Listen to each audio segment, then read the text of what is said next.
राष्ट्र तो किसी के बाप की ताकत नहीं है कि बना सके, कोई नहीं बना सकता।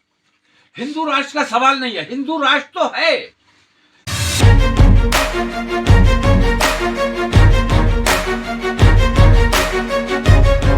देवेंद्र शास्त्री जी वो भी लगातार हिंदुत्व की बात कर रहे हैं। वो नहीं, हिंदुत्व की बात अच्छी बात है, हिंदुत्व की बात कीजिए, हिंदू राष्ट्र बनाने की बात कर रहे हैं। हिंदू राष्ट्र तो किसी के बाप की ताकत नहीं है कि बना सके, कोई नहीं बना सकता। हिंदू राष्ट्र का सवाल नहीं है, हिंदू राष्ट्र तो है।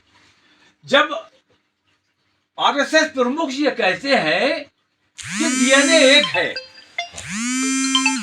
सब हिंदुस्तानी है, तो इसका मतलब यह है कि यह हिंदू राष्ट्र का मतलब यह है कि तिलकधारी हिंदू, चुटिया वाले हिंदू, धर्म हिंदू है या हम हिंदुस्तानी की हैसियत से हिंदू है। हिंदू राष्ट्र है और इस किस्म की जो बातें करते हैं, मैं ये समझता हूं कि उनके ऊपर अगर देशद्रोह की कार्रवाई नहीं की जा रही है तो ये हुकूमत अपने पैर पर कुल्हाड़ी मारने का काम कर रही है। आने वाला वक्त इतिहास इन्हें कभी माफ नहीं करेगा अगर इन्होंने संज्ञान नहीं लिया। मैं फिर एक बार चेतावनी देता हूं, खुलकर चेतावनी देता हूं कि अगर इन दुशासनों और दुर्योधनों पर अंकुश नहीं लगाया गया, इन पर पाबंदी नहीं लगाई गई, तो मुझे अंदेशा है कि मेरे मुल्क में एक और महाभारत हो सकता है। उस महाभारत से हम अपने देश को बचाना चाहते हैं, इसलिए आप लोगों के जरिए हम हुकूमत तक अपनी ये बात पहुंचाना। कौन है वो लोग? कौन लोग हैं? सामने है आपके, सारे आपके सामने हैं, सारे रावण, सारे दुर्योधन, सारे दुशासन आपके सामने है। और आप मुसलसल ये देख रहे हैं कि ये सारी बेईमानियां उनकी सरपरस्ती में हो रही है और वो आंखें मूंदे बैठे हुए हैं, सब कुछ देख रहे हैं और कोई कार्रवाई नहीं कर रहे हैं। ये बहुत बड़ा अन्याय देश के साथ हो रहा है, इस पर फौरन सख्ती से अमल किया जाना चाहिए। अगर देश में अमन अमान चाहते हो, शांति चाहते हो, भाईचारा चाहते हो, हिंदू मुस्लिम एकता चाहते हो, और अगर मुसलमान से इतनी ही नफरत है तो 100 कुत्ते मिलके शेर का शिकार मत करो, आओ आमने सामने मुकाबला होगा। अगर हिंदू इतनी ही मुसलमानों से, लेकिन मैं ये देखता हूं कि महाभारत में भी मैंने देखा कि कुछ के अलावा बाकी सारे लोग जो थे वो अच्छे थे, वो चाहते थे कि ना हो ये सब जो हो रहा है, जो बेईमानी हो रही है ये ना हो, लेकिन वो कहीं ना कहीं मजबूर हो गए। तो आज भी मैं देख रहा हूं कि लोग मजबूर हैं, डरे हुए हैं, खौफजदा हैं।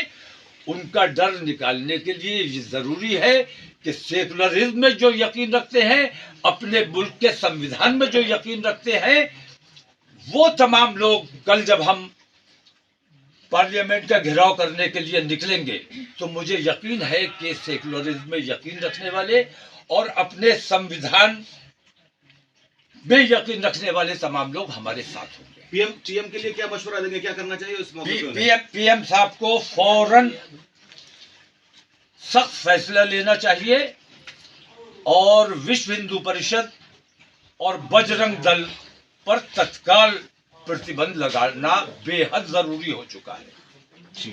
क्या बागेश्वर बाबा के लिए भी अल्टीमेटम दे रहे हैं? नहीं, बागेश्वर बाबा, मैं किसी के लिए कुछ नहीं कर रहा हूँ, मैं हुकूमत के लिए बात कर रहा हूँ। बागेश्वर बाबा अपने धार्मिक आदमी है, धर्म की बात कर रहे हैं, बहुत अच्छी बात है, उन्हें धर्म की बात करनी चाहिए।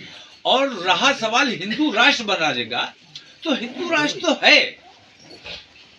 अगर जिस तरह आरएसएस वाले कहते हैं कि सब हिंदू हैं, तो सारों को हिंदू आप मान के चल रहे हो, तो हिंदू राष्ट्र तो है। आप लोग अपनी राजनीति चमकाने के लिए और अपने आप को चर्चा का विषय बनाने के लिए इस किस्म की बातें उठाते हो। और इन लोगों को ये महसूस हो गया है कि जितना मुसलमानों के खिलाफ बोलोगे, जितना मुसलमानों को सताओगे, उतना ही तुम्हें प्रचार मिलेगा। तो ये झूठा प्रचार हासिल करने के लिए इस किस्म की बयानात आते हैं। इन बयानात की कोई अहमियत नहीं है। असल बात यह है कि ऐसे आतंकवादी संगठन जो हिंदुस्तान में अफरा तफरी का माहौल बना रहे हैं, तत्काल प्रभाव से उन पर पाबंदी लगाई जानी बेहद जरूरी है। मौलाना साहब एक सवाल, आतंकवादी किसको मानते हैं? अगर मॉब लिंचिंग की बात करें तो ये भी अगर एक तरह की मॉब लिंचिंग है, गौ तस्कर मान करके इस तरह से हत्या हो जाती है।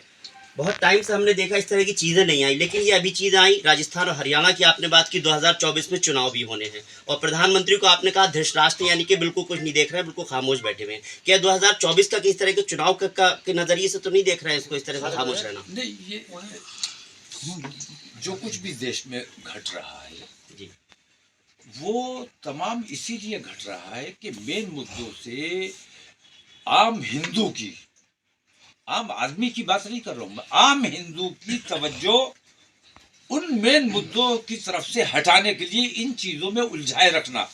और मीडिया में आप देखिए, मीडिया कहीं कोई मेन मुद्दे नहीं उठा रहा है, वो सारा यही चीजें रात दिन यही चल रहा है।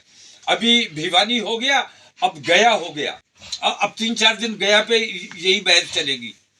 गया मॉब लिंचिंग, 100-200 कुत्ते इकट्ठे होके एक शेर को मार डालें, ये मर्दानगी नहीं है। अगर मर्दानगी की बात है तो मैं फिर कहता हूं कि हमारी लड़ाई हमारे खून में है, लेकिन हम अपने मुल्क का अमन व अमान बिगाड़ना नहीं चाहते। हम अपने देश में शांति रखना चाहते हैं और अगर लड़ने का शौक है तो मैदान में लड़ाई होगी। इस तरह मॉब लिंचिंग करना और घेर के किसी एक को मार डालना, ये इंसाफ नहीं है, ये मर्दानगी नहीं है। सौरभ भास्कर को किस तरह से मुबारकबाद देंगे, बरेली की बहू बनी है? मैं बिल्कुल सौरभ भास्कर को कोई मुबारकबाद नहीं दूंगा, बल्कि जो उसके साथ शादी, मैंने हमेशा ये बात कही है, बहुत से मुसलमान लड़के हिंदू लड़कियां लेकर आए, मैंने सख्त मजम्मत की कि अगर तुम बाहर की लड़कियां लाओगे तो तुम्हारी अपनी लड़कियां कहाँ जाएंगी।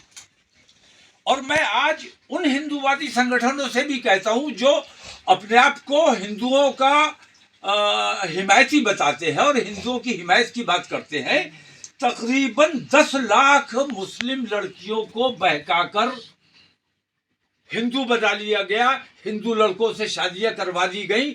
मैं ये पूछता हूं, जब 10 लाख मुसलमान लड़कियां हिंदू समाज में चली गई, हिंदू लड़कों से शादियां कर ली, तो कम से कम 10 लाख हिंदू लड़कियों का नुकसान हुआ कि नहीं हुआ? हिंदू समाज को यह सोचना चाहिए कि ये हिंदुओं के हितैषी हैं, ये मुसलमानों के विरोधी हैं।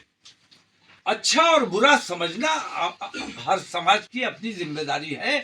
समाज को खुद इस बात पे गौर करना चाहिए कि ये नौजवान जो दूसरे बिरादरी के दूसरे मजहब की लड़कियां लेकर आ रहे हैं, ये अपने मजहब की लड़कियों का नुकसान कर रहे हैं कि नहीं कर रहे हैं। ठीक है। ठीक है मौलाना साहब, ओके।